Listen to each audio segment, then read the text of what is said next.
It's time for Twig This Week in Google. Gina has the day off. Mathew Ingram from GigaOM joins Jeff Jarvis and me to talk about what happens to your accounts when you pass away, trolls in the internet hood, and, of course, everything new from Google, including a new classroom project that looks pretty darn good. It's all coming up next on Twig. Netcasts you love.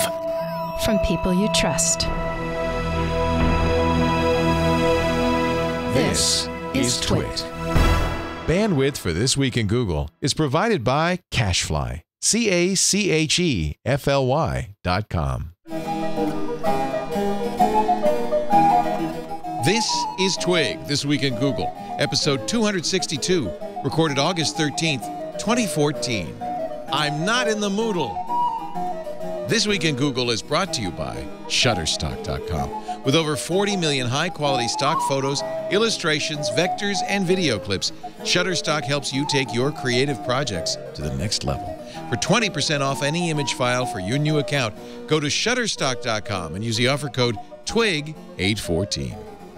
It's time for This Week in Google. Twig, the show that covers Google, but not just Google, the cloud, the Facebook, the Twitter, all that stuff.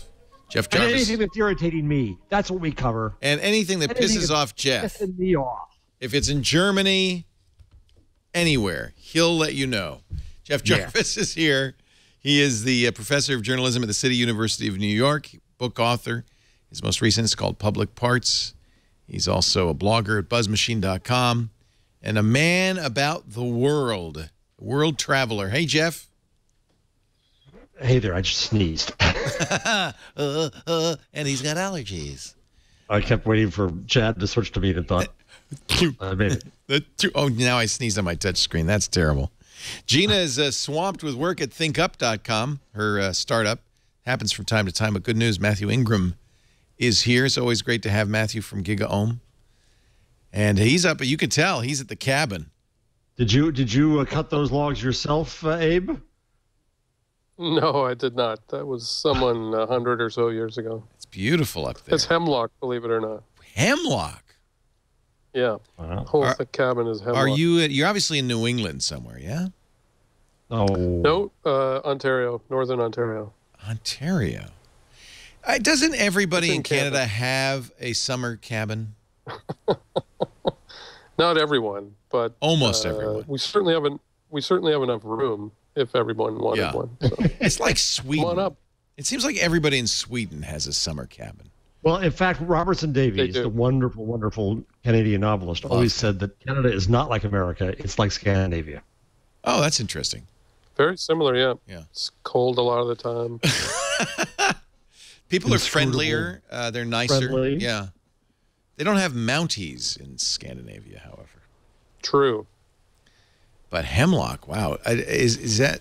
I always think of hemlock as the poison that Socrates drank. But, that's a tree also. So you don't want to lick the cabin. In the chat room, Jeff tells us hemlock is the hardest of the softwoods. It is. Yeah. True. Boy, you just learn all kinds of things here on Twig. If you see Heisenberg, say hi for us. Yeah, everybody in Michigan has summer cabins. Going up to the lake in Michigan is a big thing. It's beautiful, beautiful. I'm just jealous. I wish I had a summer cabin. So, what has been going on in the world of Google? They've invested $300 million in an underwater cable to Japan. So the only reason I found that one interesting was because I've been doing some research on a project I'm kind of working on, panicky stuff, and I went through lots and lots of old clips from the New York Times and from the Guardian and the Observer on the laying of the first Atlantic cable, and I was just amazed at the jubilation when the first cable worked for the Queen sent a message. But it wasn't the full message. They didn't know that. It took 17 hours to get the whole message across by the time they fixed stuff. And then the president sent a message back. And then word got through the landline cable to New York. And there were fireworks and parades and jubilation Elmira, New York. They were shooting off cannons. The church bells rang the next day for an hour. Wow. Because you could send a dot across the Atlantic. It was considered a huge breakthrough, like equivalent of putting a man on the moon. So I was thinking about this. And I was thinking that one of the mistakes I think that Google and Facebook and Twitter and all of our dear beloved tech companies we talk about are making these days is they're not making technology actually wowy enough. I think there ought to be a Google World's Fair. What do you think about that? Oh, what a great idea. Isn't that what the World's Fair was originally, was to show progress? Right. I remember going to the 1965 or 64 World's Fair in New York City. That's if you drive out, if you're on the way out to JFK and you pass a giant globe and some other stuff that's left over from the World's Fair. And then you in Canada, you had a Expo 76. 67. 66, 77, 67. I don't know. There, yeah. Expo 67. That's the last World's Fair I remember. Have there been... Yeah, I think they're stopped. Cool. I was only 5. You were only 5. Beautiful Expo. Well, I wonder whether, if Google had something like that, wouldn't a lot of that stuff terrify people? I mean, if Google had a World's Fair and it had driverless cars and all sorts of futuristic stuff, I mean, a lot of that is kind of... Yeah, but if you think back to the stuff we saw in the, the GE Home of the Future and so on, I think some of it, and there's a little bit of this left at Disney World. I think we're just not being, I think we're allowing the scaremongers and the technophobes to take over the discussion. And we should be saying at some point, wow. Yeah. The next World's Fair is coming up in Milan. It'll be Expo 2015. Oh, really? Well, there you go. There's no, it's not the Olympic Committee. There's no, World's Fair Committee, is there? No. I always wondered about that, but no, I don't think there is. According to Wikipedia, they originated in the French tradition of national exhibitions, the tradition that culminated with the French Industrial Exposition of 1844 in Paris. Then they moved, people in Europe and the United Kingdom did it. The best-known first World Expo was in the Crystal Palace in Hyde Park, which still stands. Right. Where the first TV station was set up in London. In 1851? Right. No. Oh. At the Crystal Palace. No. Oh, at the Crystal Palace. I was going to say, wow. So there have been a number of these expositions. Of course, the Paris Eiffel Tower was built, wasn't it, for a World's Fair, as was the first Ferris wheel in Chicago in 1893. So, Matthew, how about this as a thought? The point of I think that if it says, look at all the scary stuff we can do, you're right. If instead it demystified things, it explained things, it showed you the benefits and the wonders, it showed you a better world because of it.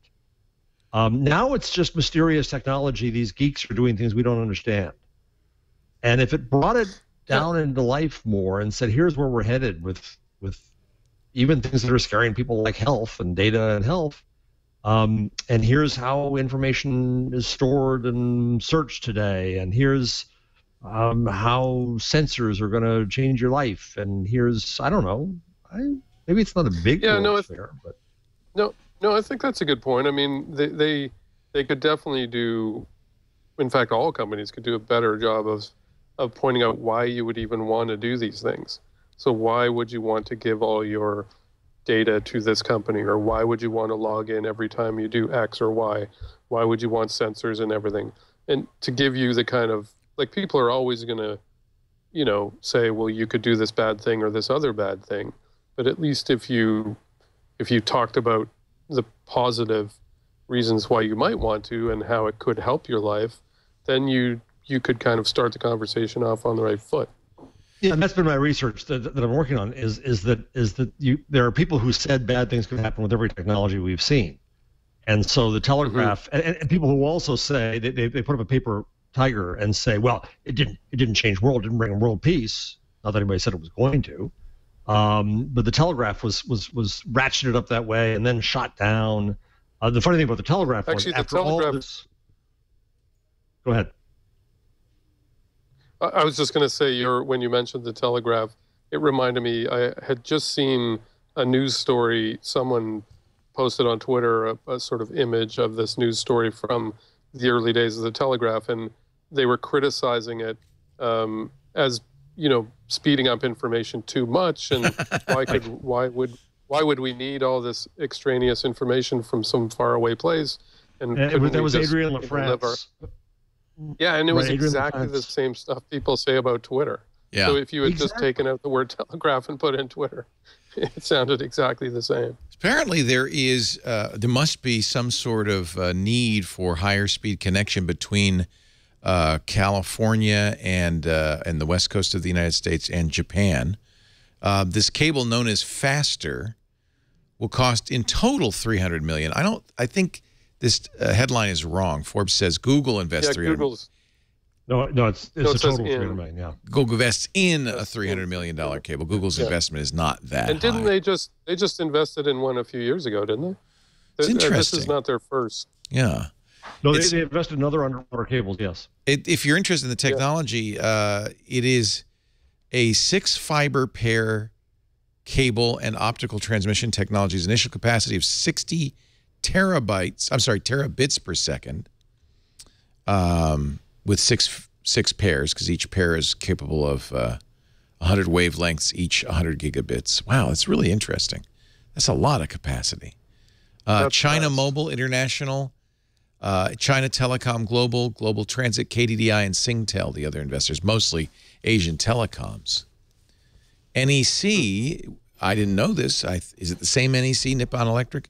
Is the top vendor of submarine cable systems. They'll be the system supplier. Google. They had to get out of the printer business.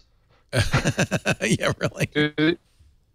Do they also sell the equipment that the NSA uses with the subs, where they tap into the cable? Yeah. Well, if you're going to build the cable, you got to build that in. It's a lot easier. That's right. Google subs, not Google. NSA subs. Do they actually go down to the cable, tap into it, and then come back? They drop a thing. They drop like a device, and it attaches to the cable, and then they just suck the data out.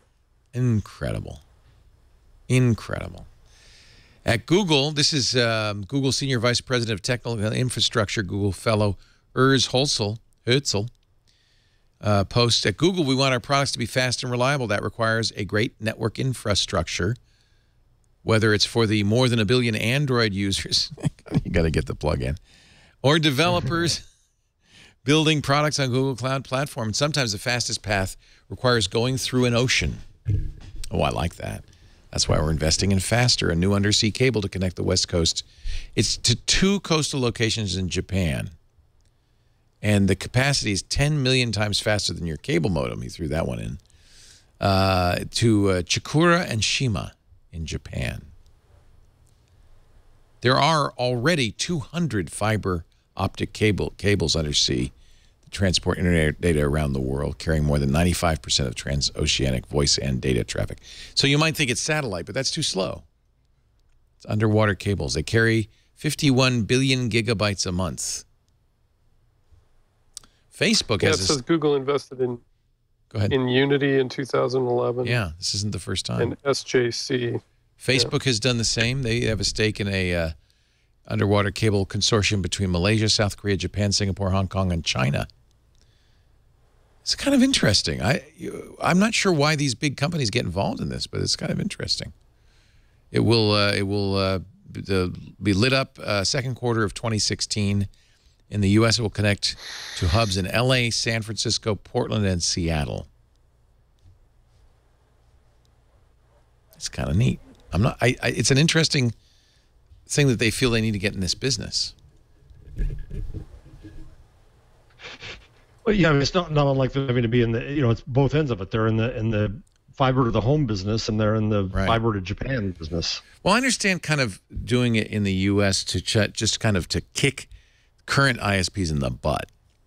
I mean, that makes a lot of sense. Which is kind of working, too. It is working. Time Warner and others are starting. Time Warner Austin's now got 100 megabit symmetric. That's right. Austin really has benefited. Would they ever have gone to that if it wasn't for Google? Yeah, no, of course not. I think Austin, among all the cities, has benefited a lot. I guess because it's probably larger than KC. I don't know.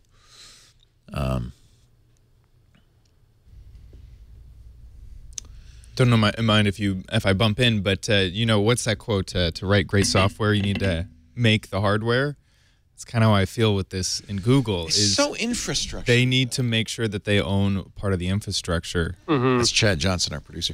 Well, when you think about it, the quality of their apps, the quality of their services, the quality of, I mean, people notice billionths of a second, you know, when they're loading pages. Google's, I mean, that's a huge part of their UI, you know, offering to people is it's going to be fast. It's always going to be there. It's always going to work. And if you're using Google Now or something and it's trying to get information and it's slow because of someone else's network, that looks bad on Google. Right. Oh, I was wrong. They're also, Comcast and Time Warner are also increasing speeds in Kansas City. Yes, that's what I was wrong. So it's everywhere, right? It's having an impact. Yeah. Fascinating. Yep. I found that quote, Matthew. So far, as the Telegraph? influence of the newspaper upon the mind and morals of the people is concerned, there can be no rational doubt that the Telegraph has caused vast injury. Superficial, sudden, unsifted, too fast for the truth must be all telegraphic intelligence. Does it not render the popular mind too fast for the truth? 10 days bring us the mails from Europe. What need is there for the scraps of news in 10 minutes? Oh, my God. And paltry is the telegraphic column. Hilarious. It snowed here. It rained there. One man killed, another hanged. Even the Washington Letter has I can't read the word in the type. Since the innovation, and I can conscientiously recommend my own epistles prior to 1844 in preference of those of later years, said the New York Times Washington correspondent. Fascinating. Hilarious. He also says... That's the equivalent of... He also says that it will be of great use cannot be questioned, but how will its uses add to the happiness of mankind? Has the land telegraph done any good? Has it banished any evil, mitigated any sorrow? Wow. Is it of any consequence that you in New York should know on Tuesday rather than on Wednesday that Jones smashed the nose of Thompson in Congress on Monday? Upon the whole, is any more money gained or lost by the cotton speculators of New York and New Orleans? Because they know the variations of both markets 5 minutes rather than 5 days before their operations take effect. Is not the anguish of relatives increased by hearing day to day that the wife or son has breathed his last, and by receiving 10 days after the sad details of sickness and death? I just find it interesting that John C. Dvorak was writing even then. Yeah, it's incredible. Well done. You know, that's fascinating. That's the New York Times, 1858. I think though I think back to my first trip to Europe as a kid. I was in 5th grade. It was in 1967, and we spent the summer there. And I was so interested in baseball at the time, and I wanted to know the scores. And you couldn't get the baseball scores until like 36 hours later when the Herald Tribune came out, and they used telegraph to send or something to send the baseball scores. And now everything's instantaneous everywhere. So it isn't even just from 1860. It's from 1967. I mean, we've seen a huge revolution. And I don't think anybody would agree at this point that faster information is worse. But we do have to learn how to sift through the faster information. In fact, all you have to... A number of people wrote after Robin Williams' untimely passing earlier this week that Twitter is now where people go to die, basically. Well, Kevin, Matthew, you had some things to say about that. Didn't you? Yeah. And Dylan Byers was complaining about how Twitter turns into the worst possible place when people die, people like Robin Williams. And I argued that it's actually I find it the opposite. I know there are horrible things like his daughter was basically driven off Twitter by trolls and so on. It's not. Sad. I'm not saying it's a paradise or that nothing bad happens, but I actually enjoyed seeing people talking about him, mentioning movies that I had forgotten about, or mentioning roles that I remembered. It felt very much to me like standing around at an actual funeral, talking to your friends or acquaintances or family members about that person. I enjoyed that. You know, it helped me kind of remember what I liked about him. I feel so bad for his daughter Zelda, but I think you're right. God. And trolls, just what are we going to do about this? This is so sad. It really is. It is terrible. No question. But I found, I guess, Matthew, I go through a cycle on it. On the one hand, what's going to happen when something horrible like that happens? And I found I was a great fan of Robin Williams and remember him from his days on stage in San Francisco, and I kind of couldn't read it. So at first I knew what was going to happen as I get bombarded. As everybody discovers, he died. Right. Okay, we know. We don't need you to be the town crier on this. Then there were personal reactions back, which I like you, I do appreciate. And then comes the media overdose, where you couldn't go anywhere where they're rehashing the same thing. And the basic single bit of news is this tragic moment, he's dead. Right. That's the news. Actually, it got even, I mean, one of the things I mentioned that I didn't really get into was after the, oh, he's dead and the sort of mourning, then came the press conference and police effectively giving horrible, really horrible. They gave out his street address and details that were just not for public consumption. I heard on Morning Joe this morning. At one point said, Andy Carvin said, they're basically, this is the police press conference is basically how to, it gave so many details about the suicide, which is generally frowned on. This is not in fact, there were one of the things social media did so well. Jenny Jardin on Boing Boing referred, and a lot of people subsequently referred to a document about how to communicate about suicide to try to minimize the contagion factor, because there's a strong contagion factor. There, I think in toto, I mean, obviously there were trolls and there was some horrible stuff but the worst people were the media people, not the social media people. Agreed. Yeah, mainstream media and the police were far worse. ABC sending helicopters over his house.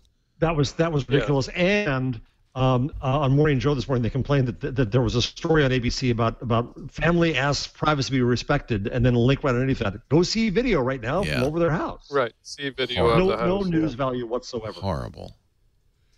But the thing I did find interesting, apart from all the bad stuff, was because he had fought depression and addiction for so long, and because he committed suicide, there was a lot of people talking about depression, talking about suicide, talking about, how to deal with those things, talking about, steps you can take or places you can go. That kind of thing is actually hugely valuable. It very rarely gets talked about in public. That's true. So, I thought that was a big benefit. There's hope. But one issue with it coming at a time of death is that we tiptoe, and the Guardian had a piece this morning saying that suicide is not a selfish act. And as I think about his children, I'm not sure that I agree with that, but one can't say that. Right? Especially in America, there's a time of, in UK, they do pretty blunt obits that bring up people's faults. We don't believe in doing that in the US. In Canada, you're always nice. So that's the way you are. And so there are some difficult things to talk about too, that you don't say because of the respect of the past. True. It's a lot of these. All the 140 characters eulogies, kind of. On the one hand, I mean, it's really great to see the outpouring, right? And to hear what other celebrities, their memories and so forth. But you can't say that much in 140 characters. But at least it's something. I think it is at least initially a chance for everybody to express how they feel about it. Yes. And to get together. And I remember some of these issues came up when it was a couple of years ago, a friend of mine died, a close friend, of cancer. And he was in the media and was a heavy user of social media. And so on the spur of the moment at his funeral, I decided to live tweet his funeral. And in part it was an experiment, but actually in part it was a tribute to him, because he was such a big user of social media and he was always experimenting with different ways to use it. And I got the funny thing was I got a lot of support and I got a lot of criticism. A lot of people said it was not appropriate and it was kind of just unseemly. And then I had a lot of other people, including family members of his, who couldn't make it to the funeral, who said, "Thank you for doing this because we weren't able to sort of participate, and so we got a window into those events through you tweeting." So to me, it showed how, how there is still a lot of resistance to that sort of thing, but how there's also a lot of benefits that can come out of it. If you may tweet, I want to go on record right now, Jeff and Mathew, you may tweet live or otherwise my my funeral. I encourage you to do so. Okay. And we could have a live stream, and just don't. We do will wear Facebook. Google Glass. Yeah, wear Google Glass. Well, here's the question about your digital will, and this has been talked about. I suppose one should put in a safe place one's passwords and such, and digital wishes, so that one's family could do with my blog what I want, and get into my Gmail and such and so forth. Yeah. Definitely. Aren't there sites that do this? There was I don't one know if we there's talked about on the sites show about a year ago where if you didn't post something within a certain amount of time, it would Brian send out Brushwood your final... did that, right? Well, Wasn't that a Google does Brushwood? that. He has a site. Yeah. And if And the idea is if he dies, if you what don't it'll- hear from me, what it'll start to do is it will start to instead of giving away passwords and stuff, it'll just start to retweet and redo everything that he did the last year. So it's a digital ghost. it keeps him alive. It keeps him alive. That's It's a probably digital inspired ghost. by, Daniel Suarez's Damon, cool. which is a wonderful novel. The premise of which is that a brilliant programmer and game developer creates a daemon, that is inserted into the public internet on upon his death, and it does all this stuff. He comes alive on the net. We don't yet have that technology. I hope. Well, Google has the built-in, you can give an address or an email address and phone number of the person you want to be notified if there's a lack of activity in your account. I think it's Gmail. That was When you new, set yeah. it up. Yeah. Is it a Because I remember labs doing thing? it. Did you do it? Not sure. Yeah, it did. And so if you don't log in for a certain amount of time, it notifies some next of kin. Pretty sure that's how it works. I forget what it's called, though. Yeah, I remember when they announced that. I want to leave my blog up, but turn off all the damn comments. I will not be trolled in death. Yeah. No, Or you trolled just need to a bot death. that can reply on your behalf. Google Public Policy blog. Plan your digital active life with Inactive Account right. Manager. Inactive account That manager. sounds like an April Fool's joke. Inactive. No, So it's search true. for Inactive Account Manager. At least they didn't call it dead account manager. Or It seems morbid and nobody They're not wants to dead, think about it, but you make a will. I mean, there comes a time when you, sure. especially Jeff, you and I, as we approach our later years, where you Tell me start about thinking it. about this, although it could happen to anybody, as we know. And actually, I've got, probably 30 gigs of data on Amazon's AWS and on a bunch of photo services, and it's all password protected. If my family wanted to get any of the photos that I've taken for the last 15 years, get the actual original copies, they'd have to get into those accounts. So I'm looking at it right now, and you can either have it alert you before they Are delete you it. dead yet? Right. I'm not dead yet. Right. Your timeout pretty period good. could be a month, but you could set this A month of no mail, is that what it is? of you not logging in, and then you could set it to up to 18 months. Then you can add notifications, so you can notify gonna do the this. data, and then optionally you can just delete your whole account. It'll Right. just get rid of it. See, I don't know if I want to do this. Now, I use LastPass, so all I'd have to really do is give my next of kin my LastPass password, or maybe an attorney, or if you're paranoid, split it up, half to the attorney, half to your next of kin. Put it in your will, Right there. and then in there you could have a LastPass secure note that would say what your last wishes are. I think the inactive account manager is not quite right. So the idea mostly of that is to delete your account after no? No. That's an optional. You can optionally delete it, but you can notify all your contacts to give you. They're so funny. They say, what happens to your account when you stop using it? You can share here, add a trusted contact. That's a nice way to put it. You can give a loved one access, basically. Yeah. You can also end up in jail. Yeah, I might just be in jail. My account will time out. I don't think there's a jail setting. You can add up to 10 trusted friends or family members. This is good. And you could, I wonder can you create an email that should be sent up upon your death? That's what I want. That would be a good feature. If you're reading this, it's because I haven't logged into Gmail in a long time. You know what I want, Leo? What? I want a tweet funeral. I want a tweet memorial service. For me? Well, for you or for me, too. I want my own. You would want that as well. We should get this all on record. Yes. It is on the record. It is on the record now. If actually, it's kind of depressing. Robin Williams did this with Louis C.K.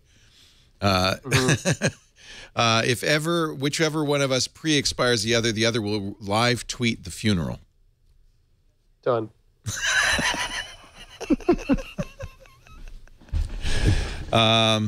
And don't, this is good. Dr. Mom, you're thinking, she says, remind people not to deactivate the phone of the dead person in case of second factor authentication. That's right. Keep the dongle alive. I would imagine, I don't know, but there are a lot of loved ones. I mean, look, when you pass away, there's a lot of cleanup anyway, right? Oh. But I would imagine a lot of loved ones, this is just one more area of cleanup. Facebook has a process. Facebook actually, I think, handles it well, where if you pass away, your next of kin can notify Facebook, and they'll take your Facebook page and turn it into a memorial. Right? Yeah. Which is good, because then it doesn't, this happened to me with this friend who passed away. Once it's memorialized, it doesn't show up in the sort of recommended things, because at one point, this friend's page showed up and it was like, your friend's having a birthday. And I was thinking, I'm pretty sure he's not. So maybe you could stop showing me that. I feel so bad for Robin's daughter. There were trolls posting unpleasant images and terrible comments. Initially, she asked her supporters to report the trolls, but then she realized that was a mistake and decided it was better for her just to delete her social media accounts entirely. She did not. She says, she posted on Twitter, "I'm sorry, I should have risen above. Deleting this from my devices for a good long time, maybe forever. Time will tell. Goodbye." Can you imagine? Which is just awful. At a time when she could have received support and recognized the horrible people. And I'm sure most of the traffic was supportive and loving. Yep. But then these sad, bent people, it's You know, and the other thing that happens, I don't want to give the guy any attention, but I had an episode this week of trolling where someone used my identity to go after somebody else, affected my reputation, and what's really equally disturbing is the people who then egg it on and take no responsibility for what they're doing. And I said to someone, well, that's just trolling, and then it's trolling too. Exactly. I said there was someone from a very large, important newspaper with a very large, important job there who was gleeful about this trolling of this person, this prominent person who thought that I was. Oh, wait till it happens to you, big shot editor. Well, exactly. So I went back at him today and I said, egging on the troll is trolling itself. You're an accessory to the crime. And I said, by the way, why don't you say the things that you just said straight to the face of this person? And I put that person's Twitter handle in there. Now, come on, big shot.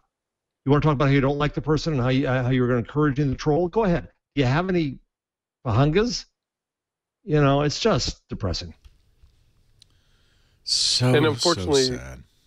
A lot of these things start, because it's seen as funny, or it's people just looking for lulz, as they call it on 4chan, and then it just escalates because everyone's trying to one-up the other person, and then eventually it just descends into, the most horrible thing possible.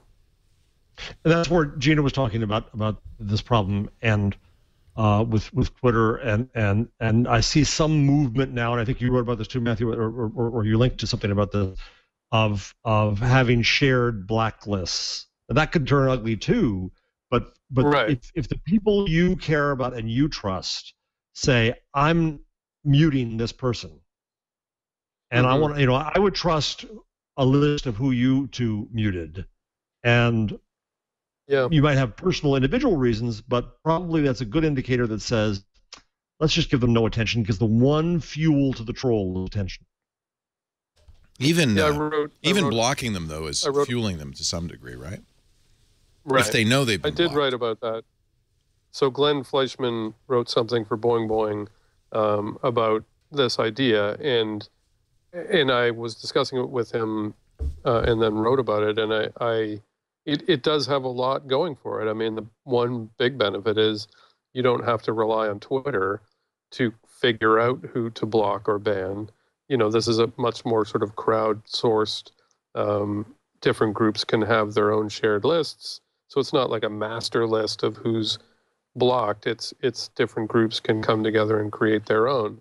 My fear is that those things can in themselves become tools of harassment. So for example, Vice, someone wrote about being added to one of these block lists, and I'm trying to remember her name now.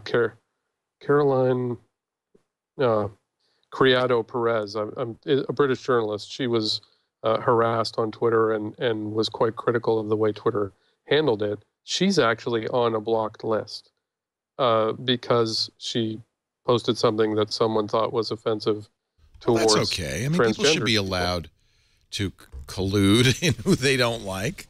Sure they should. My only fear is that it's a double-edged sword, is my point. And it just makes me nervous. I liberally use the block feature of Twitter. It's the best thing in the world. And yes, I know others are seeing these. I'm not. And as out of sight, out of mind. To an extent, Leo, but that was the problem with my episode is that I've long blocked this person. Yeah. And then I saw that there was notoriety going on. If it hadn't reached a level of notoriety, I wouldn't have realized how this troll's victims. Yeah. So that's the argument against it. I was such a terrible person. Right. Knowing what's going on, that's the argument against blocking, is your ignorance is bliss, but you don't know what's going on. Right. So I immediately tweeted to that prominent person, and I said, this person's not me. And he was gracious and came back and acknowledged it, so that I know he now knows. It's somebody I know, somebody I've met. I have common friends, a prominent person, and it just goes over the line. It's interesting. He understood immediately though what was going on, right? No, he didn't. That's the point. See, that's the problem. He went attacking back, saying, what a slimeball you are to say these horrible things, and he thinks it's me. And people say, well, you can see that it's not the real account. Well, he's not. There's no obligation to him to go and look for my green check. He's not sophisticated enough to know that these things happen, and somebody's going after him. Yeah. When somebody's going after me, I just want to get away. I don't want any on me. Right. So I'm not going to go spend time to investigate. Right. That's a bogus standard. And it was just plain out and out trolling. It was somebody attacking this person, and this person thought it was me.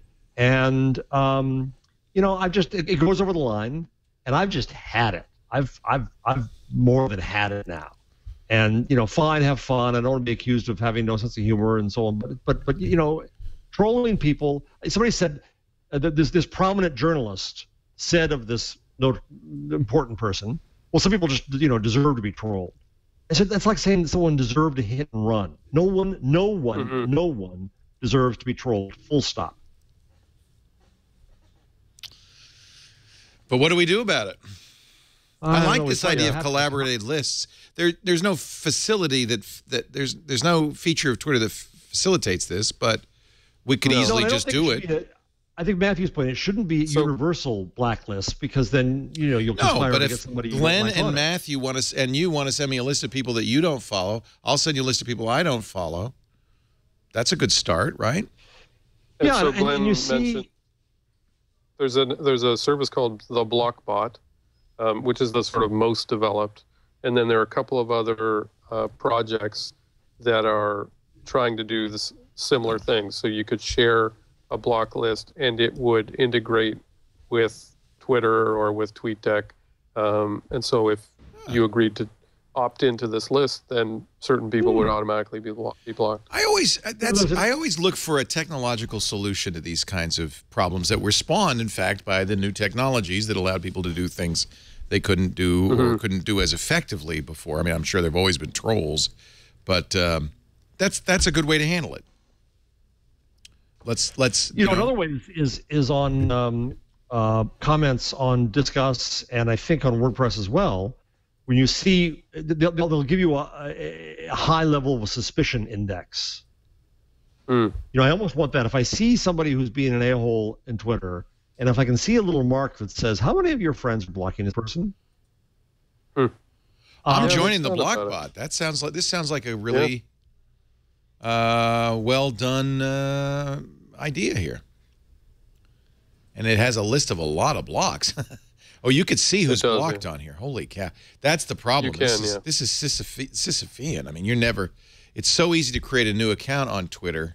Oops, sorry, I just closed it. Sorry. It's so easy to create a new account on Twitter that this is only of limited value. But this is also a universal list, right? Right. That's not good. I got a problem with that because that can be gamed so easily. That, I don't want to block people just because they don't like Jeff Jarvis. Yeah. Right. I want to block people that don't like me. Right. All right. Well, good conversation as usual. This is the show for deep philosophical discussions. Oh, geez, yeah, death and trolling, geez, and the confluence thereof, the intersection of death and trolling. And that's something I didn't think we'd be talking about. Oh, there's the internet in a nutshell. Let's talk about Chromebooks. Yeah, I mean, I don't know if you've noticed, but I'm using a Lenovo Chromebook right now. This is something we're reviewing. Huh? How much is that one? Do you know? This is one of the cheap ones. The only difference is it has a touch screen, which is okay. It's not. The problem is with cheap hardware, it's not responsive enough to be a satisfactory experience. And so what I did, I sat down with it last night. I was using it, and then I switched back to the Pixel just to experience. And this is why I think you like Chromebooks so much, Jeff Jarvis. You're using the Pixel, that you can't even buy anymore. Even if you wanted to spend $1,200, you can. You can. Oh, it's still for sale. Oh, okay. $1,200, right? With LTE, $1,500. More than a MacBook Pro. But it's a damn fine machine. And I didn't have to buy any more software for it, don't forget. Well, as an example, we were looking for a machine that had keys that light up. The only Chromebook with keys that light up is the Pixel. Oh. Why do you need keys that light up? I don't know. The person likes to type in the dark. Yeah. Oh, okay. I find it really handy. Lisa wants to give a Chromebook as a gift to an adult friend, and that's one of the criteria. Oh, you shouldn't, Leo. I already have one. We feel that Jeff needs more Chromebooks. But the problem is right now that except for the Pixel, all of these are pretty much cheap netbooks, and you don't have a great experience. The Acer, this new Acer 13, it's not available yet. I've pre-ordered it. It's 1080p, 11 hours battery life. That's the best I've ever seen on a Chromebook. It's not that expensive, $379. That's the higher end. There's a $279. That's the higher end with the 4 gigs of RAM, and it's using this new Tegra K1 processor, which is not only 64-bit but desktop class. I mean, it's a fast processor. The video shows it's pretty fast stuff. Yeah, it's supposed to. I mean, even this less expensive, it's running on a Celeron, is snappy enough. It's just the touch screen that's not that snappy. No, the problem I had in my original Samsung. And they've come but the 2 gigs it just slowed to molasses at some point. 4 gigs. Somebody emailed me, a fan of the show emailed me yesterday, and I just said 4 gigs. I think that makes a difference. Make sure you get that. Yeah, it does. Although we bought for Michael for school a Chromebook, the Acer C720, which is widely recommended, and it's No, it's fine for him. He doesn't know the difference. He's happy. He watches PewDiePie on YouTube, though. I mean, yeah, but I mean, he's used a MacBook. He's got a Mac Pro to play games on. I mean, I was talking to a good friend of mine today, and they bought one for her daughter in school, in high school, and just said the advantage of, number one, if a computer gets stolen, no big deal, everything's in the cloud. Number two, they forgot to put the thing on Blackboard or whatever the heck it was. Nope, it's all in the cloud. There's no I left my homework at school. It just, for a student, it makes a lot of difference, I think. Mm-hmm. Yeah, so I'm tempted by the 13-inch just because I want the 279 version has 13-hour battery promised. Yeah, isn't that amazing? 379 version with the greater screen has 11 hours promised. Wow. But that's a long flight. I want the battery life. I mean, if you're going to use them, so we've said that we've issued the call before. So people need to do mid-range Chromebooks. Pixel, yes. I think everyone agrees, is too much. It's hard to recommend somebody spend $12.99 on a Chromebook. But I would spend $600, $700 for. I think you could do a good one for $5. I really do. Yeah. I don't think you need to get that expensive. Well, if you took all the features, what does a Chromebook give you? It gives you a touchscreen, it gives you LTE. Yeah, maybe for that, 600. It gives you high res. Yeah. You need to have a GPU. I think you need to have a better GPU because I think you need to have the screen be responsive. Yeah. I don't know. I mean, I don't even know what this thing is built on. What is the Pixel built on? I think it's an i5, but I'm not sure, actually. I don't know. It wouldn't mean anything to me anyway, so. Yeah. It's like me looking under the hood of a car. It looks like you got 4 on the floor and a Hurst shifter in there. I don't know.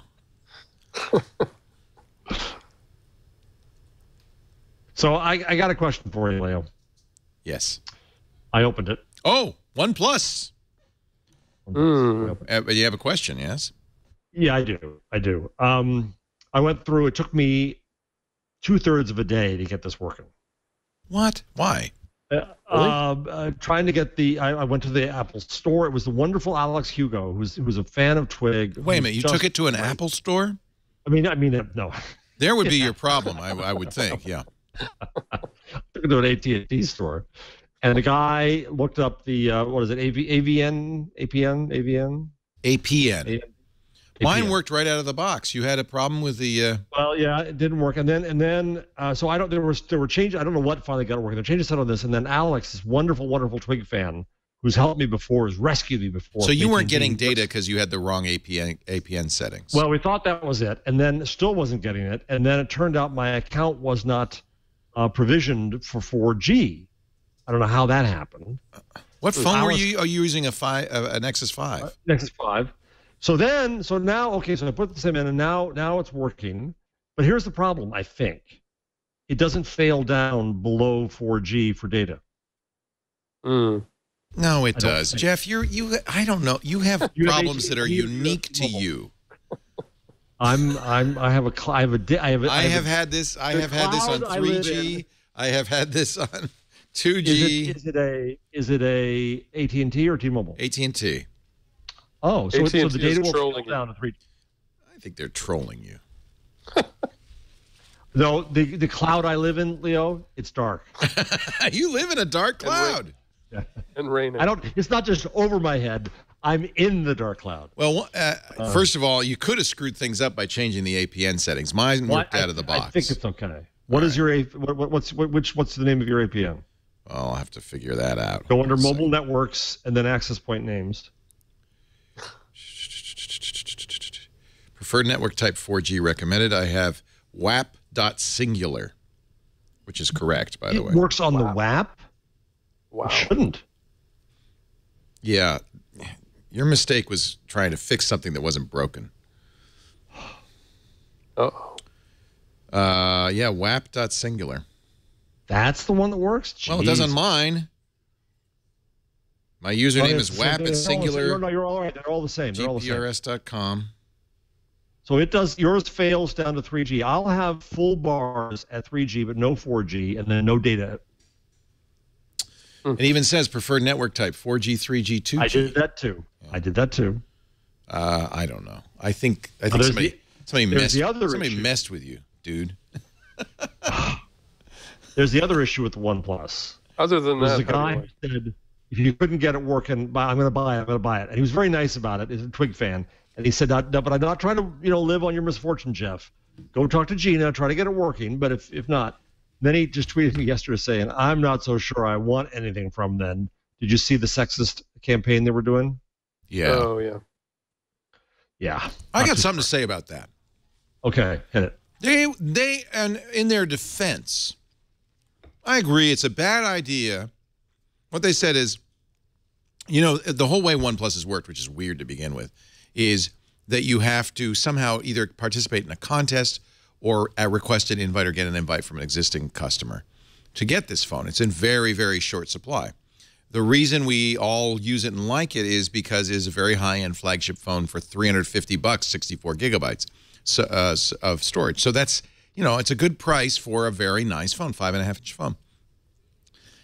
They've gotten in trouble. Their first contest, that was dumb. They asked people to destroy the phone, send them a video, and then people pointed out, well, you're destroying something that's perfectly useful. It could be handed on to somebody who doesn't have a phone that could use a phone. You're going to throw it out in the garbage and pollute the atmosphere. That's a bad. So they then say, oh, yeah, we're stupid. Sorry. What we should have done is say, I don't know. They modified the contest. So the most recent contest, I agree, tone deaf, said, ladies first, send us a picture of yourself.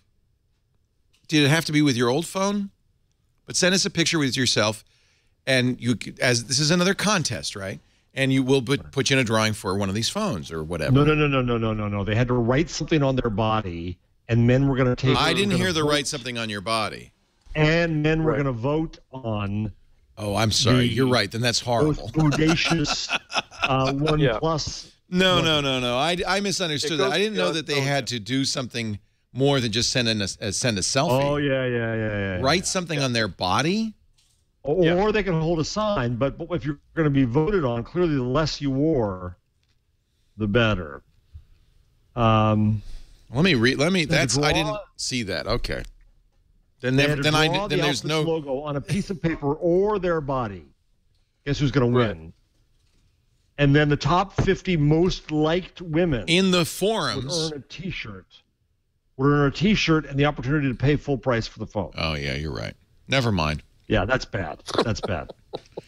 Beyond tone deaf. Never mind. Would it have been okay if they said, ladies first, send us a picture, and we'll have a drawing for an invite and a T-shirt? Drawing, yes. Drawing, I think would have been fine. Having the forums vote was a mistake. Beauty contest. Yeah. Beauty contest with your logo? No. All right. I misunderstood. I didn't realize that you had to do that. That's ridiculous. And by the way, you don't get a free phone. You just get the opportunity to buy a phone. Right. Which is already weird. This is like the American Apparel of phone companies. Remember, though, they're in China. Maybe there's a cultural gulf. You're being so charitable. I like the phone. It feels good. It doesn't feel too big. The size is about right. There's been a lot of backlash. I think a lot of the and by the way, this is a good one. Lady sends a picture of herself flipping them off with the OnePlus logo on her hands. Right. That was my favorite. I'm not going to show it. I'm not going to show it. And she writes something on her hand, right? Yes, that's why I'm not going to show it. Yeah. Yeah, that's rude. Never mind. But, they've also incurred a lot of wrath just because how they're doing this. Well, Tony's saying on the rundown, cultural difference. Tony Wang. Tony's Taiwanese. Yeah, he says they're trying to get more female owners. Cultural difference. Yeah. But Tony, the beauty contest?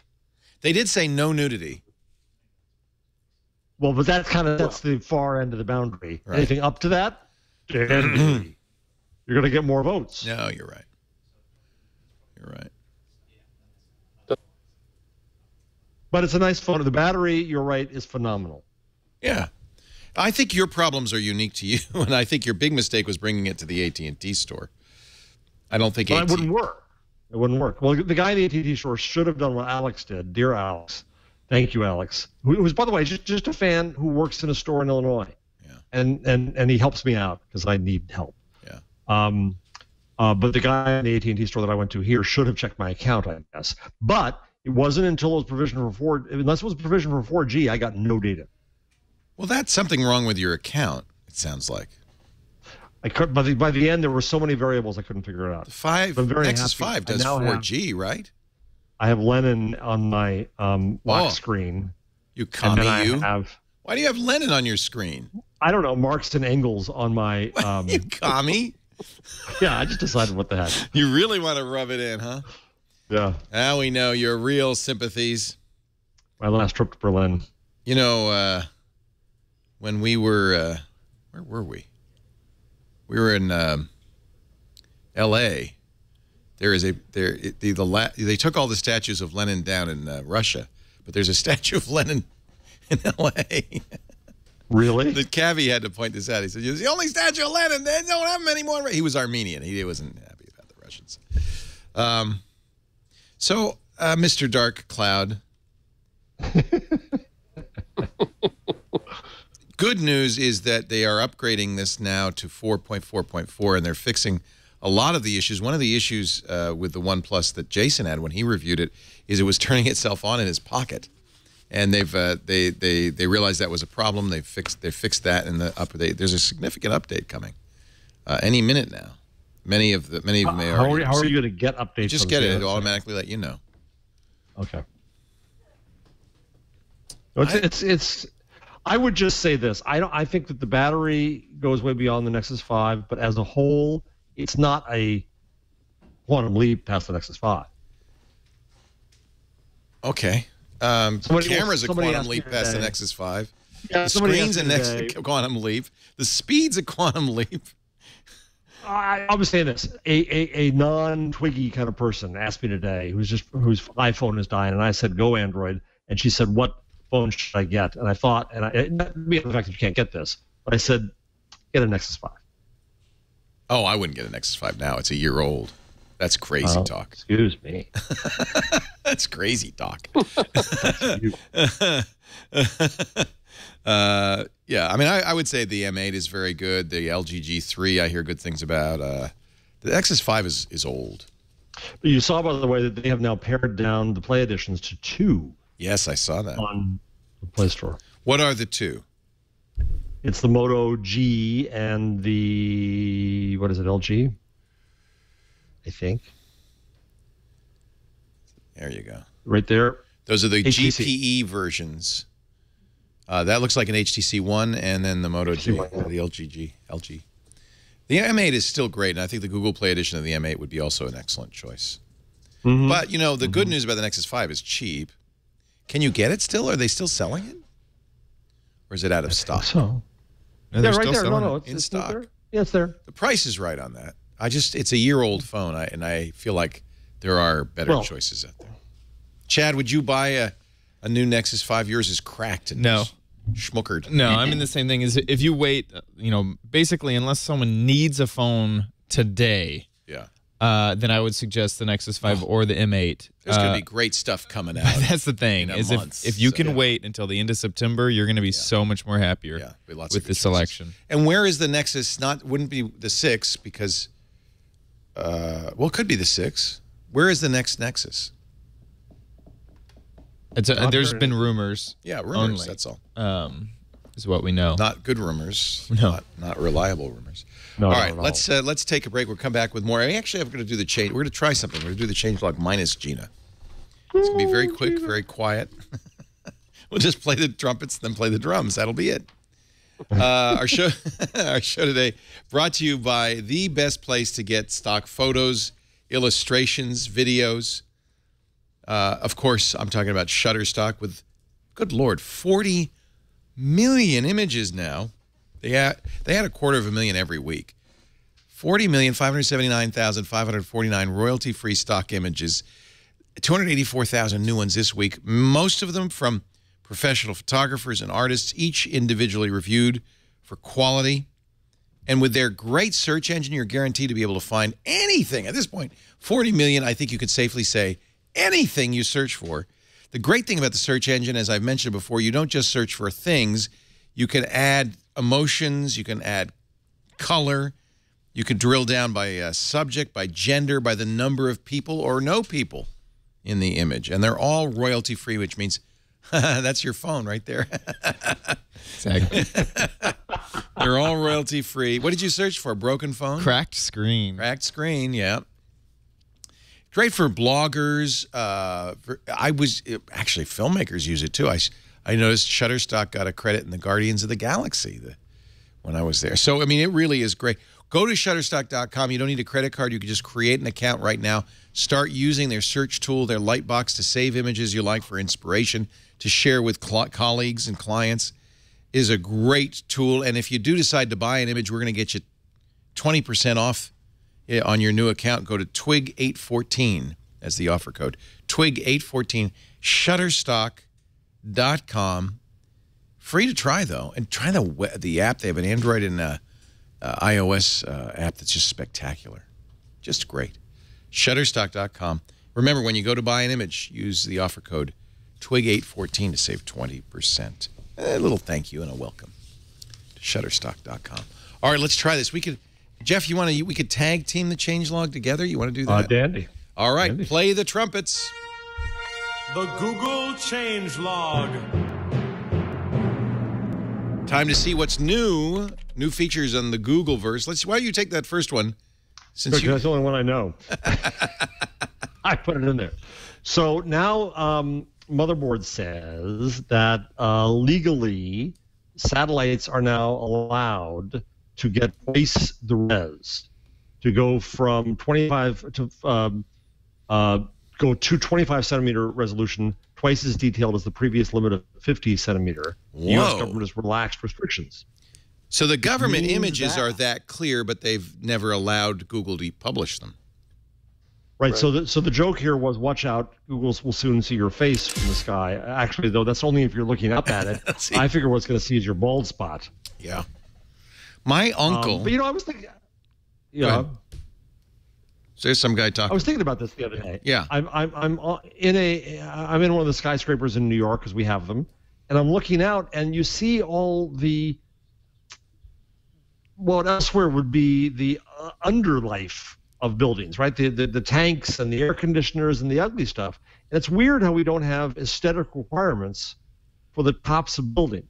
And now we have drones and satellites. I guess maybe we will. Yeah. I think we need prettier tops of buildings. I think people should plant flowers on their buildings. Yes, I think we need a top-down beautification campaign. Oh, that's so I'm going to funny. be the Lady Bird Johnson of the sky. Oh, you crack me up. Oh, my gosh. All right, Lady Bird. I think you should keep America beautiful and make the rooftops beautiful. And make the NSA happy. And make the NSA happy. So Google changed things with Gmail a little while ago. They added support for non-Latin characters in email addresses. But you can't create an account that way. But at least if somebody sends you an email in Cyrillic, you can get it. However, it turns out scammers are starting to use this by using non-native letters to fool you into trusting a message contents. So they're now tossing out email with odd combinations of letters that look like they represent phishing attempts. So if they use let's say an alpha instead of an A in the word bank, bonk of America, you'll be able to, you'll know, and Google they'll know it, more importantly, and they'll filter that out. Other email providers are going to have to do the same thing. Yeah, bonk of America. And I guess because there are some Unicode characters that just don't appear on the screen, you could even have invisible characters stuck in there. But of course, the computer knows. The computer can see that. Oh my God, they're scanning my mail for non-Roman characters. Oh my God. I'm a little Android. Pardon me? Go ahead. We didn't rehearse. The next one. We should have rehearsed. Go ahead. It takes two guys to replace Gina. And not well Android, at that. No, says that Google Play Music is quietly introduced a 4-device limit per account per year.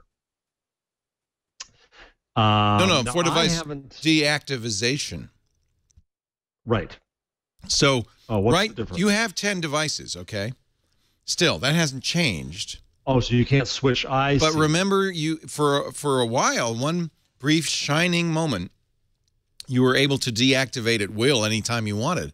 So you could have 20 devices. yeah. Well, no, Right, you can have 10 devices, but if you got to 10, No. and which I do You all the could time, just this hits me a lot because I have so many phones, and I try to activate a new phone on Google Play Music, and they say, well, you've got 10 devices. Well, I could just easily de-auth some old devices. Now you'll only be able to do this 4 times a year. So quickly deauthorize everything. It's retroactive. Oh, crap. So even if you've deauthorized stuff already, it's taking effect. Most people, this probably doesn't bother, but it really affects me because I have so many devices. And, you know, like this notebook, this new Chromebook, I'll have it for 5 minutes, you know, for a week to review it and then send it back. So I authorize it for Google Play Music, and now I can't deauthorize it. So be very, I guess the real takeaway from this is be very careful when you authorize it because you're not going to be able to deauthorize more than 4 a year. And I would guess this is... Yes, go ahead. I haven't used Google Play Music. I don't use any of the streaming Oh, I services. love it. What? Which one do you like best? Yeah, it's great. Well, there's some really good choices. In fact, you know, we were playing with Beats Music the other day, Apple's newest acquisition. They actually do a very interesting job. It depends what you're looking for. Basically, all of them, Spotify, Beats, Rdio, Rhapsody, Google Play, Amazon Play, have the access to the same 20 million song library. As far as I could tell, they're pretty much the same. There's a few areas where maybe they might have an exclusive on one artist or whatever, but it's pretty much the same music. Prices are all the same, $10 a month. That's pretty much the standard. It's more the features. So one of the things I like about Google is I can upload my entire collection. So up to, what is it, 25,000 songs? I can't remember what the limit is. I think so. Yeah, but that's nice because I have stuff in my collection that isn't on Google Play Music. It isn't in that 20 million song set. So I have access to that. And, of course, I have access, if I pay, you know, the $10 a month, to every other song. And I can listen. They have very good radio. I think I really like Google. Careful. You just, I'm not going to use the Kyocera Hydra again, so might as well deauthorize it. I'm at 9, so... You see where we are? You see the problem? Yeah, this For is... people like you and me? And I don't review as many phones as you do, and I'm hitting my limit.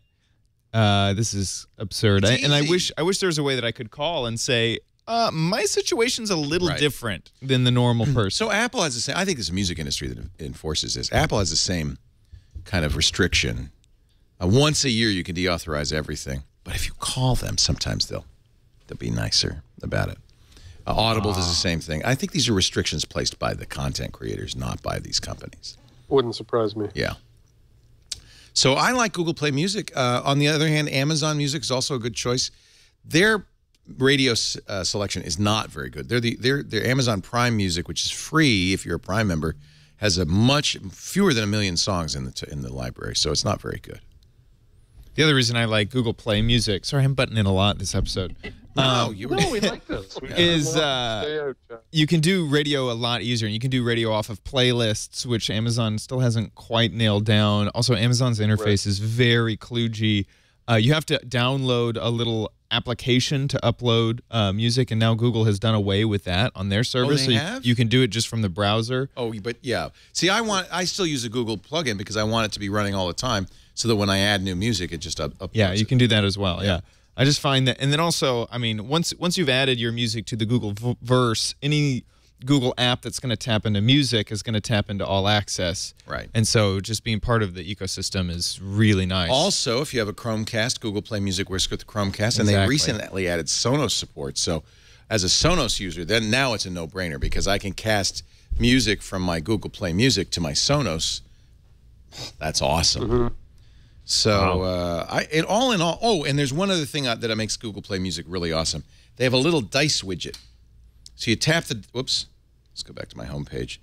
Go back to the home page. You tap the dice widget, it rolls the dice, and then picks a random song for you. Actually, this is the I'm Feeling Lucky radio. I like it. I like that. Also, if you use Android, it makes sense to use Google Play Music because you could do things like, listen to Del Shannon, and it will play Del Shannon. I guess it'll do that with Spotify. Yeah, it can do it with almost anything, but yeah, it's kind of automatic right out of the box. You don't have to. Yeah, you don't have to tell it what your default is if you have all access. The only thing I found, I was assuming when I did the, play me a station based on this album or based on this thing from my music, that the algorithm would be a bit better, sort of suggesting similar songs. Yeah. And I know you can thumbs up, thumbs down them. Yeah. But I think I had one like Prodigy song in there, and then all of a sudden it was recommending every screamo death metal, and I had to just keep saying no. Well, the good news is you have unlimited skips, which you don't have on Pandora. So right. at least that. I think all of these recommendation systems have failings. Pandora always sneaks a Beatles song in, no matter what. Why? Because they have the Beatles catalog. Because they have it.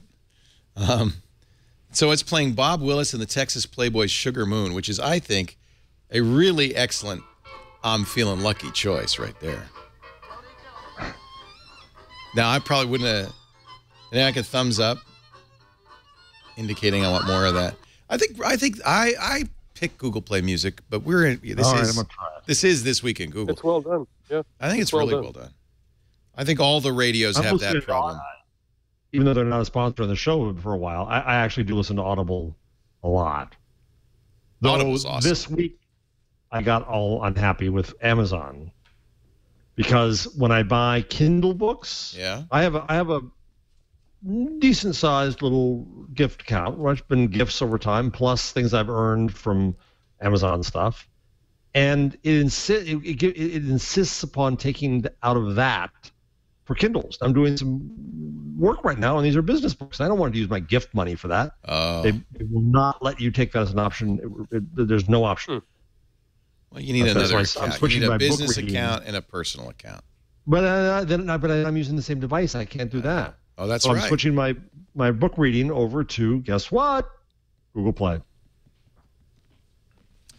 Yeah. So I'm disappointed on this yearly 4-device deauthorization limit. I think this was previously the rule. They had been very lenient, which was nice, but that's changed. Finally, speaking of Google Cast, now you can, or Chromecast, now you can Chromecast your G Plus stream. I love this. To your big screen TV. So browse and your family to your strangers to your family snapshots. Yeah. You can flip through posts with manual controls, or it has autoplay. I don't know. It doesn't look like it reformats too well. It does. Big images do fill the screen with the post content at top and the source at bottom. But I'm sad to say, no animated GIFs or GIFs. What? What? That's just an oversight. I'm sure they'll fix that. Chromecast gets more and more useful. I have to say, I love it. And that's fun. I haven't tried it yet, but I did get the new version of Google Plus, so I'm looking forward to trying it tonight. And that is your Google Change. Damn, I hope Gina comes back next week. Gina, come back. Come back, little Gina. Come back. Come back, Gina! We miss you! Come home! Come back! A lot of Snowden news. I'll skip that. I don't, Snowden's got 3 years to live in Russia. Reminds me of the old joke. First place, 3 years in a 3-year trip to Russia. Fourth place, 5-year trip to Russia. I don't know. Okay. Twitter admits that there are 23 million active bots. That's not necessarily bad. I follow a lot of bots. It's not spam bots necessarily. Oh. That's actually not, that's not true. It's not true. Quartz reporting this. So I actually wrote about that as well, and I made the point that you just made, which is some bots are good. Some of them are funny. Some bots actually have useful things to say. Some sort of automated accounts give you information that's useful, like we have a bot, SF or whatever. We have a bot for Twitter. So those things says when the next show is. Yeah. But so what happened was Twitter updated its 10Q, and it tried to clarify a number that it gave before, and by trying to clarify it, it kind of made it less clear, if you know what I mean. So they said Before, they had estimated that 14% of users were accessing Twitter through some third-party application. So then they tried to narrow it down a little bit more. They said, actually, it wasn't 14, it was 11. And of that 11, 8.5% were accessing it through some automated service that didn't require user input. So what courts did was take that 8.5% and assume, well, that means 20 million, 23 million are bots. But it was explained to me by someone close to Twitter who didn't want to be named, that the language in the 10Q, what they meant was automated services that pull tweets, not automated services that post tweets. Oh. So they're talking about a notification layer on your phone that basically just displays tweets without you having to use the app or go to the website. That's what they meant. So not bots. Oh. Yeah. Well, I'm surprised there's only 23 million. Yeah. I mean, doesn't every third-party Twitter app do that? Poll tweets? Well, yeah. And so what I thought was interesting was it was a small number. That means there just aren't that many. Like Twitter basically controls, 90% of the universe. Yeah.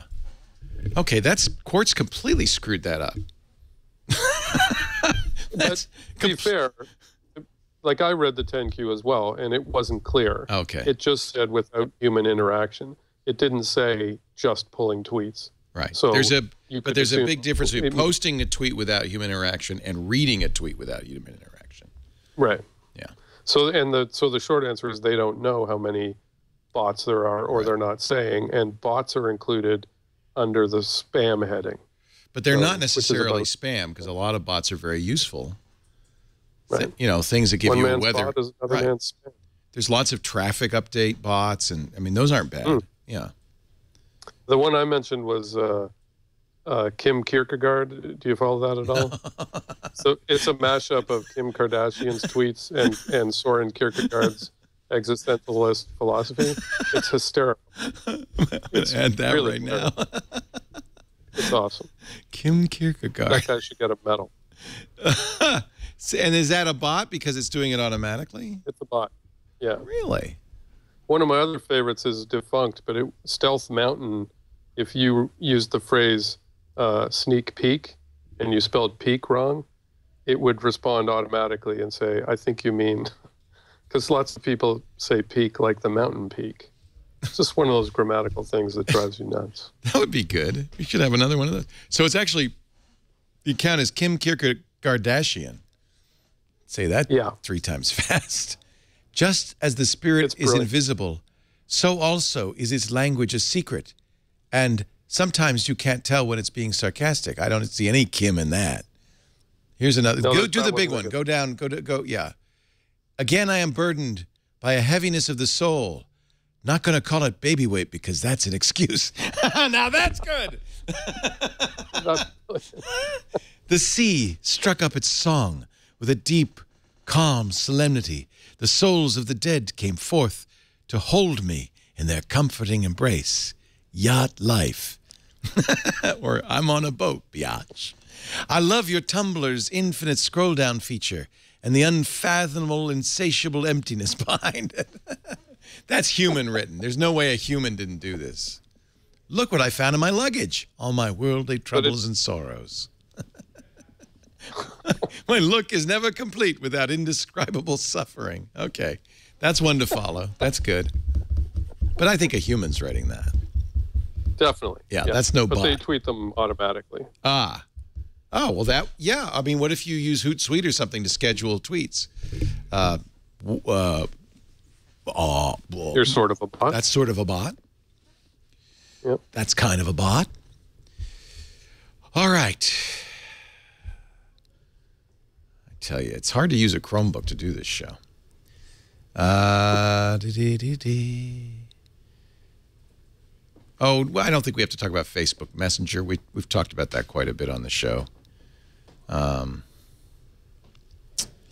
Twitch, it has not been officially confirmed that YouTube is buying Twitch. Is that right, Chad? Twitch, Yeah, Twitch has not announced it yet. it has not been announced, but Twitch.tv, which was owned by Justin.tv, they're making changes because they shut down Justin.tv.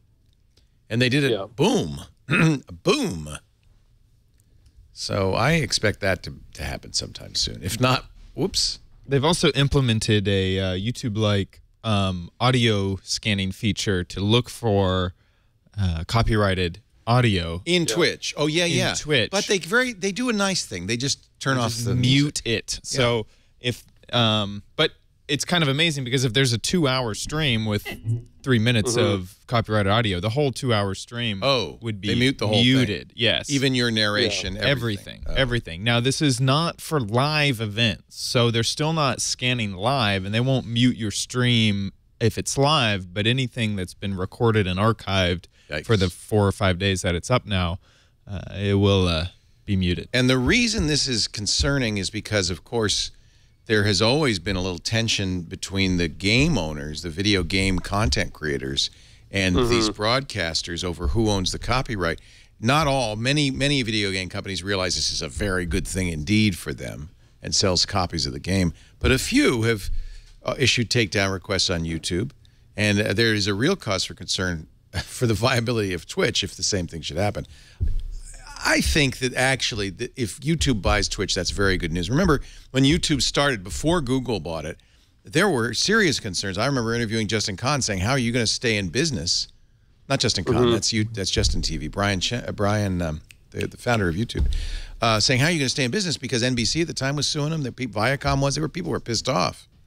And, you know, had YouTube not been acquired by Google, they might not have survived. But Google, with its great power, kept that, worked out deals with content creators. Content creators started to realize the value. I imagine Twitch, the same thing would happen with gaming companies. Yeah, and the MP in chat room's correcting me. It's only 30-minute blocks, not a 2-hour. So it's 30 minutes at a time. So I guess I had only seen a snippet that was less than 30 minutes, and the whole thing was muted. And I went, wow, they mute the whole video. They actually said their technical guy did the CEO did a Reddit Ask Me Anything. Yes. And said that they were going to try and get better at doing discrete chunks instead of just massive, half-hour muting. Right. And another issue is that sometimes something will be in game. Well, that's my question too. Yeah. Yes. So let's say, BioShock has a music play that they got the license to, but then the actual license holder of that music hears it in your stream and they block it. That's a big issue. A problem. Yes. Mm-hmm. And I think that's going to be another one where YouTube and Twitch have to go to the Electronic Arts and say, hey, from now on, when you negotiate these licenses, make sure you include this additional usage, because I'm telling you, it's good for the game. I don't care if more people watch somebody playing Legends of Zelda, or what is that, League of Legends, than buy League of Legends, which is probably the case, right? I would guess, Chad, that more people are watching people play League of Legends on Twitch than are actually buying the game of League of Legends. I'm not sure. It's I mean, we don't see that with Minecraft. League of Legends is a free game anyway. Oh, well. Now, but with League of Legends, like, there's the monetization that they have on League of Legends is kind of amazing.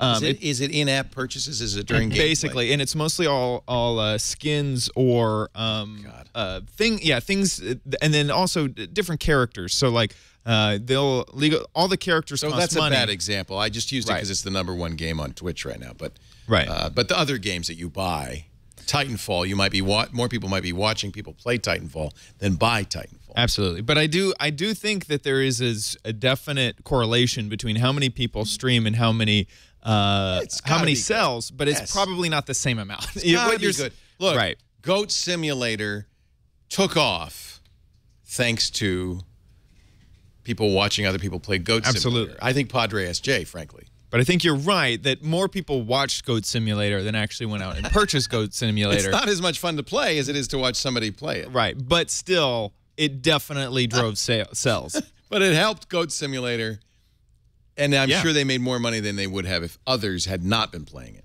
and watching. Yes. Right. Is this new? Because somebody in the chat room keeps saying this is new. Google for Education. Google Classroom does. I think we talked about this a couple of weeks ago. We had mentioned that they were going to start something, but this is out. New. Yeah, this is out. It's also designed hand in hand with Google Apps for Education. So basically, is it Blackboard? Is it Moodle? What is it? Designed to help teachers create and collect assignments, paperlessly, including time-saving features like the ability to automatically make a copy of a Google document for each student. Oh, this is nice. Creates drive folders for each assignment for each student to keep track, help everyone keep organized. This is a little bit like Blackboard or Moodle. I'm not an educational expert, so I'm not sure. We use up at Sonoma Academy where everybody gets a Macintosh. It's a one-to-one program, but we do use Google Apps for education, but we use Moodle. But I have to wonder if they might migrate to something like this, if it can do many of the things they use Moodle for. This is so now they said anyone with a Google Apps for Education account can use it. Wow, free. Wide open. Wow. That's a pretty big deal. Sam Harrelson's in the chat room. He says he's the ed tech director at a school. He says we're really excited about this. Yeah, because Moodle actually, have you ever looked at Moodle? It's not, I'm not a teacher. Ugly as sin. The UI is horrible. Yeah. It's you can skin it. It's like punching yourself in the face. Yeah, you can skin it, but we're having a really hard time getting teachers to use it because its UI is so bad. Not the function. Yeah. Everybody likes the functionality. Yeah, kids are used to real user interfaces, real software. Wow, this is great. So you can read more at classroom.google.com. And who did we lose? Jeff's ghost just left us. Oh, that's why we have no audio from Jeff. Do you hear me now? Yes, we can hear you great. You hear me now? Yep. Okay. He's doing a Verizon ad. Of all the people in the world who I would not expect to do a Verizon ad, it would be Jeff Jarvis. Yes. Can you hear me now? Sorry about that. I have no idea what happened, but thank you. I'm back. Yay. So big news, actually, from Google. And bad news for Moodle's open source and free, but Blackboard is not. It's got to be bad news. Blackboard sucks. Well, that's what I hear. Everybody who uses Blackboard and Moodle say, God, I wish there was something better. Terrible. Maybe Google has found the solution. I keep trying to get our place to just switch over to Google entirely. I have to say, more and more, I think the schools should not buy MacBooks, which are still $800 or $900. And I wish, again, another case where if you had a really nice $500 or $600 Chromebook, it'd be a lot easier to recommend. They'd be saving money, but they'd get a good quality computer. The students wouldn't complain that you've given us a netbook. And then now they've got Classroom. Pretty compelling. Well, and don't forget how much education was a part of Apple's growth strategy with the next generation. Right. Mm-hmm. And Google's starting to copy Apple's education strategy. Absolutely. Just it's in the cloud. When I signed up for community college, the whole cloud infrastructure except for Blackboard was Google. Whenever I got my email, it was a Google Apps email. All of our docs, everything was Google, except for that Blackboard. Blackboard's going away, I would guess. I'm sure there are things you can do with Blackboard you can't do. It doesn't look like, for instance, grading is built into Google Classroom and stuff like that. But good. Kill grades. Kill grades. Well, I haven't read this article. Maybe, Jeff, did you put this in here? Jezebel starts open revolt against Gawker. This was a fascinating thing. Jezebel, of course, is a Gawker site, and they had a real problem with trolling rape gifts. Oh, Jezebel is a site aimed at women. At women. Yeah. At Gawker, and they couldn't get the attention of the company and the developers in the prioritization list, and so they wrote just a vitriolic public post about how Gawker's not paying attention to our problems. And guess what happened? Next day, Gawker said, "Okay, you're raised up the dev list," and now it's happening. So good for Jezebel. I thought that was fascinating. They played Gawker. They actually, Jessica Cohen, the outgoing editor, apparently complained to Joel Johnson, who's the editor-in-chief, and he said, you should write about it. I mean, that's the one thing about Gawker is, you know, and it's one of Nick Denton's, fundamental principles. Everything should be out in the open, including all the fighting and arguing. And so they wrote about it, and Joel, to his credit, said both on Twitter and in a comment on Jezebel, thanks for mentioning it. You're right. I dropped the ball. we need to solve this problem. And they did an update to the post and said that they're going to reinstitute pending comments, which they used to have. So you'll be able to see that there is a pending comment that hasn't been approved, and you can choose to look at it or not. And that gives you the sort of leeway to not be surprised by some violent porn gif. It was only a matter of time, but at Black Hat, hackers showed that they could infect Nest thermostats and turn your heat up. Is this a big deal, or am I missing something here? It is a big deal, and I'll tell you why. I agree with you. My first reaction is, so they can change the temperature in my house? So what? But it's more than that. It's more than that, because the Nest thermostat is on your network. And so the real risk is, and we're going to see a lot of, excuse me, you're going to see a lot of this in the Internet of Things, that these poorly designed things that are connected to your network become entry points for bad guys. Access points. Yeah. Exactly. So they get access to one poorly protected device, they get access to your whole network. Yeah. So they were able to compromise the Nest device. What did it take to compromise it? Did they have to have it physically, though? It doesn't. It looks. One reference to being a used Nest. I love the. You know what they. I'm sorry, I swallowed something the wrong way. And I love what they did in the demo. They put a text up on. They actually changed the image on the Nest. The Nest has a LCD screen at its heart, which normally just shows the temperature. They put a little HAL eye up and the words, "I know that you and Frank are planning to disconnect me, and I'm afraid that is something I cannot allow to happen." Yikes! Which is really funny because the Nest has a built-in battery, and so even if you rip it off the wall, it'll still say that. It'll still, the light screen will show up. So that story was updated with a comment from Nest. They said physical access was required. Oh, well, that's trivial. Yeah, okay. Yeah, and meaningless. Well, that's not trivial. That's a big deal. It's not as if what my cleaning lady is going to come in and pull the Nest. So what it really says and is, if someone breaks into your house, Nest. No, they had to have physical access, though, right? Yeah. So why is this? It's not an issue. This is a big alarm. No. If you have access to any hardware device, if a bad guy has access to it, you're screwed. Right. Yeah. Period. But he was saying the story's trivial, not the fact. Yeah. I'm saying this hack is meaningless. In other words, they plugged a USB device into it and put it in developer mode, and then loaded their own software. Hello. I could do that. That's nothing. Techno panic. I can do that. Well, it isn't really, because actually this was one of the themes of Black Hat and DEF CON, was that these devices generally don't have the same attention to security that a router might or a computer might, and this is an avenue, that attack avenue, but it has to be attackable over the internet, or it's meaningless, I think. Yeah, but it's partly because they know that the device is going to be in your secure home, and if a bad guy comes into your home, they're probably going to be stealing your jewels, not hacking your Nest. Right. Unless the only thing I could think of is the NSA, pre-hacked routers that were then sold and shipped to customers. Right. That's a different matter. Nest. Yeah. But the truth is, whenever we buy any technology, we are trusting that the manufacturer of the technology has not embedded malware into it. That's the very nature of what there is, a trust relationship. When you buy anything, there's a trust relationship that your garage door opener doesn't have a microphone and camera in it. You have to trust the manufacturer. So to say, manufacturer could do bad things. Well, yes, absolutely they could. They have always been able to.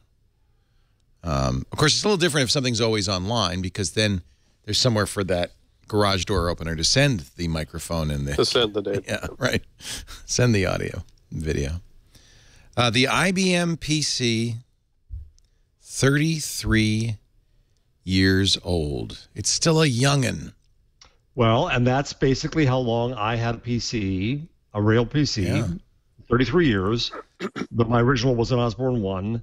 but that's been as long as I've had it, and now I'm on Chromebook. So that's the limit of my personal computer era. IBM shipped the first PC, the 5150, because every IBM device had to have a number, on the 12th of August, 1981, 33 years ago today. And the world, I think the world changed.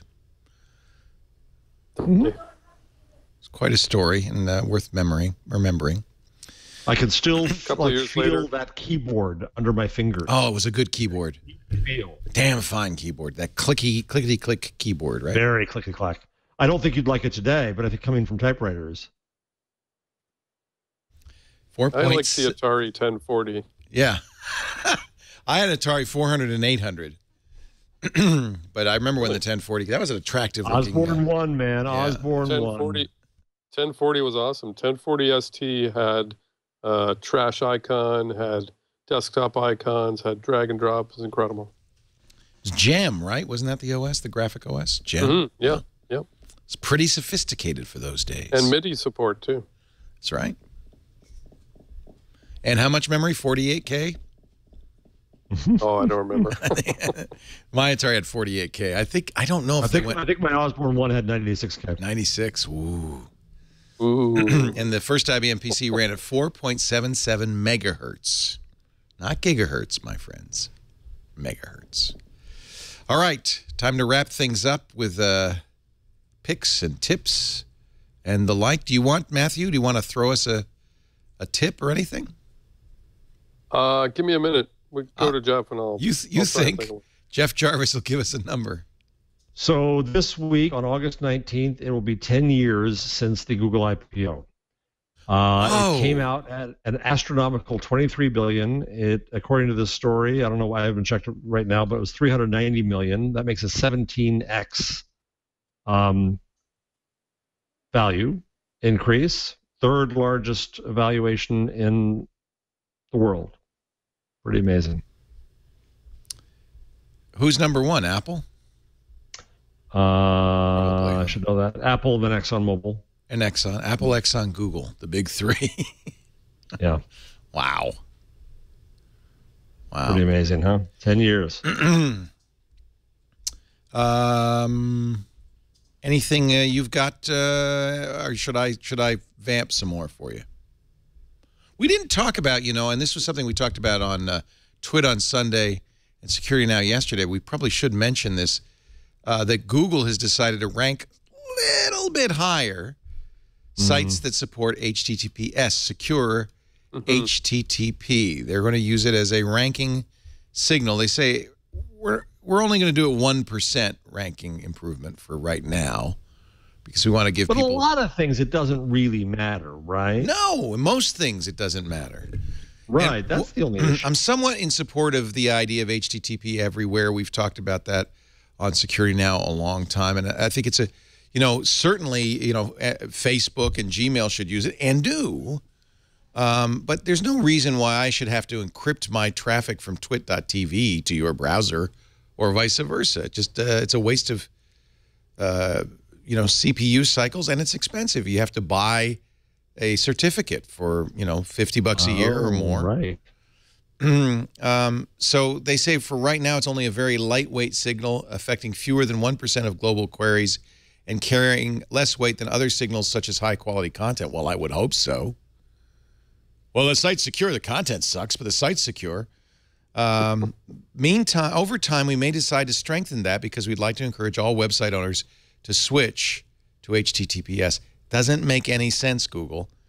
I agree that there are lots of sites that should be secure that aren't, but there are many, many, many, many, many, many more sites that don't need to be secure. And I don't think you could argue this is a good idea. I guess you guys agree. Steve agrees. Yep, of all people, I mean, Steve Gibson, who's been lobbying for HTTPS, said, no, this is crazy.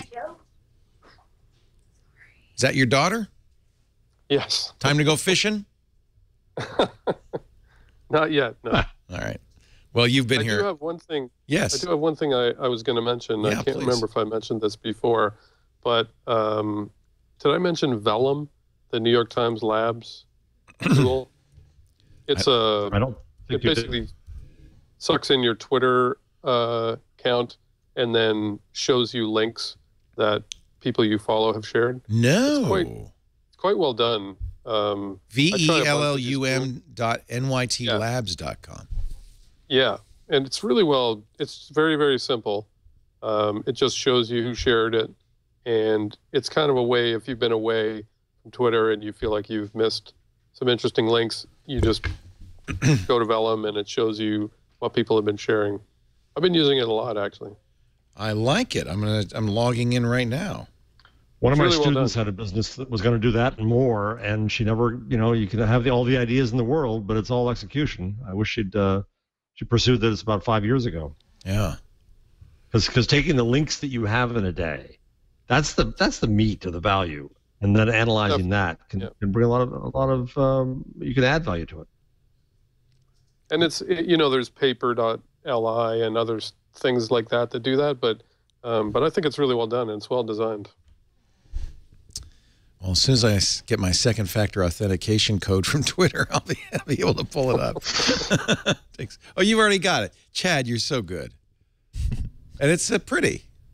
They don't have an app for this, though. It's just a web page, huh? Yeah. Yeah. It's fast, though. That's very nice. Yeah. Instagram hires a new chief. I didn't know that. Well, there you go. Look at that. Look at that. News already flowing in. I know.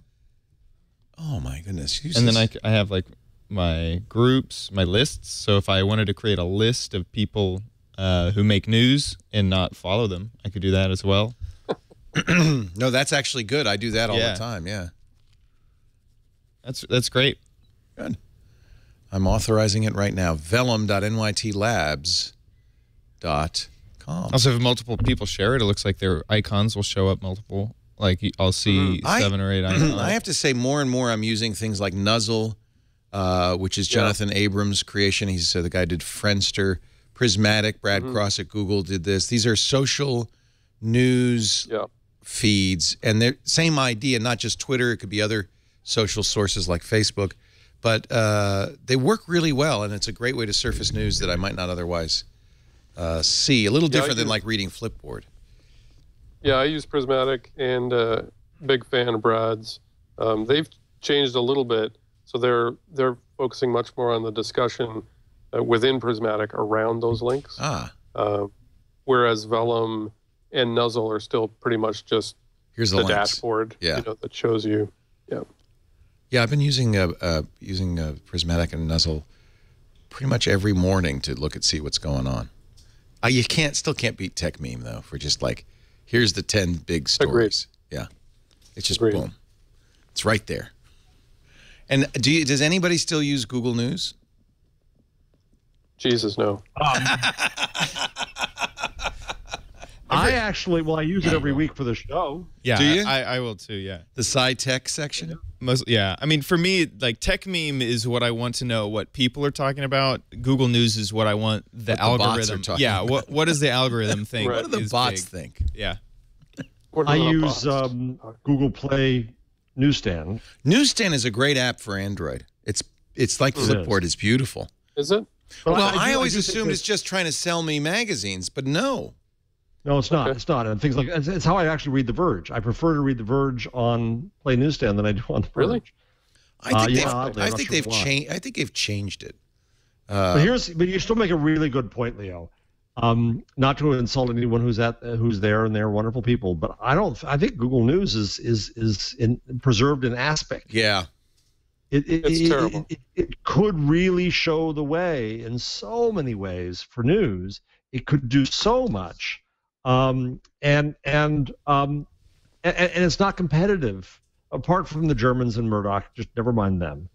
It can send traffic to news sites in amazing ways. It could understand me and my tastes and my interests. I'm arguing constantly now that news has to become a relationship business. It has to give me higher relevance. And news sites don't do that. And what Google News could do in the long run is share data about me and my interests with news sites, with my permission, of course, and could bring me more relevance across the whole pantheon of news. But it just kind of sits there. It's pretty. I talked to it works well. When I was at the journalism festival in Italy, I talked to a couple people from Google News, and I basically said exactly the same thing. There's so much it could do. There's so much more that it could do. It's it was pretty good 5 years ago in terms of showing you headlines, but there's so little personalization. There's so little intelligence, for a company that's built around intelligence and has 1,500 math PhDs or whatever. There's so little intelligence in that product, and it feels like there's two guys working weekends, in their spare time on the thing. But it's not. It's a very talented team of very smart people, but I don't think they put any degree behind it. And I think they shared my frustration to some extent. And the only thing one person said, who I won't name, was that it's run by the product guys. It's not run by the journalists. Technologists or journalists, Right. And so the product a good product person always says, how can we make something better for the user? What does the user want? Let's meet those needs. Sure. Things better by product. But in order for them, they have to sort of get past. So the product guys control the feature list. What we're going to do with it, and so the things that they wanted to do are not necessarily what the product guys wanted to do. But a product guy. I mean, I've heard it said lately to some people, when editors talk to technologists, the technologists say to the editors, "You're a product person," and a product person properly molded is the voice of the user. Sure. And so I have no problem with product people running the show so long as they are a good voice of the user, as long as they plumb the possibilities well on behalf of users. And I think there's just so much more that Google News could be. Maybe they're scared of it politically. The more they touch it, the more Germans are going to go. Right. I was going to say maybe they're afraid of adding too much functionality because then it'll just become an even larger red flag for media companies to jump on Google and say because that's where they share things with them. I mean, give reports to the media companies how much traffic we're sending you. When you send traffic, give data about the users with the user's permission. Where you can bring greater value. There's a lot of ways it could be used to clearly benefit. Yeah, I agree. I also think embedding articles in Google News so people can read actually more and discover the optimal way to link to articles. Embedded articles have a lot of value in that way. So, yeah. Well, on that note, I think we're going to wrap this thing up. This is the punctual Leo Laporte. Well, I just feel like we don't want to. We want to leave them wanting more. No, exactly.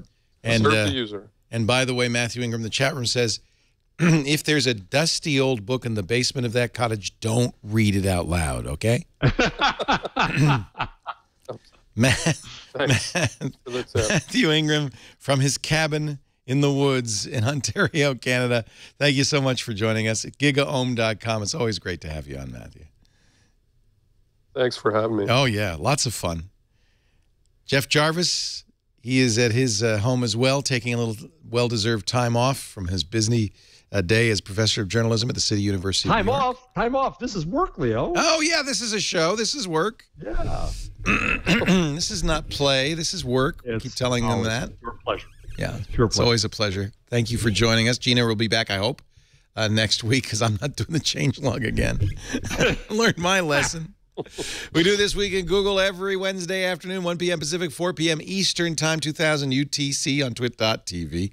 Please stop by and join us live if you can. If not, on-demand audio and video always available at twit.tv/twig. We keep it all on the website there or wherever you get your podcasts, iTunes, Google Play Store, all those places. Dogcatcher, Instacast, Pocket Cast, all that stuff. Oh, or our great third-party Twit apps for every platform. They allow you to watch live, download shows, and all of that. Thanks for being here. We'll see you next week. Thanks to our producer, Chad Johnson. I'm Leo Laporte. See you next time on Twig.